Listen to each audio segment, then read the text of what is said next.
Le prophète Idriss était l'arrière-petit-fils du prophète Shis et est né 100 ans après le décès du prophète Adam. Il était le 3e prophète d'Allah.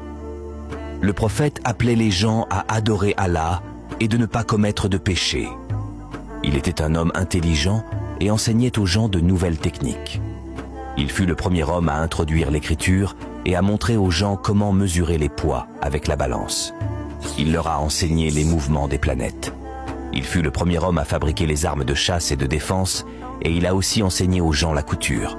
Au temps du prophète Idriss, il y avait un roi cruel qui avait le contrôle total sur la vie et la propriété des gens. Un jour, le roi est sorti de sa capitale pour une excursion.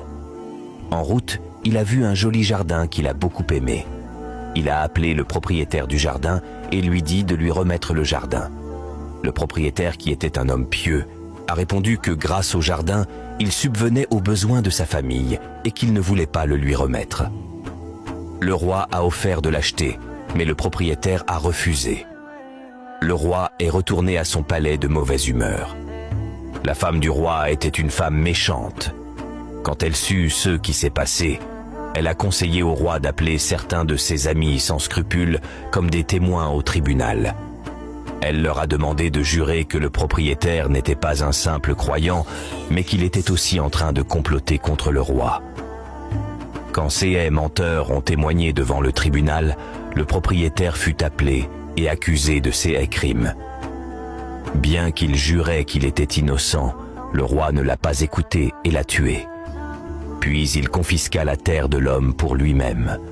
Ce meurtre du roi avide a déplu à Allah et il a ordonné le prophète Idriss d'aller voir le roi et de lui dire que non seulement il avait tué un homme pieux, mais qu'il avait aussi volé sa terre et laissé sa famille sans un sou.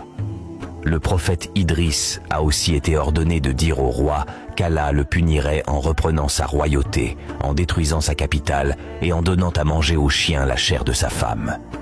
Quand le prophète Idriss a rapporté ce message au palais, le roi devint furieux et lui dit « Il serait mieux que tu partes avant que je ne te tue de mes propres mains. » Le prophète Idriss est parti, mais la reine a décidé d'envoyer des hommes à ses trousses pour le tuer. Le prophète Idriss a appris que sa vie était en danger, parti, Wanabonne-toi pour la suite.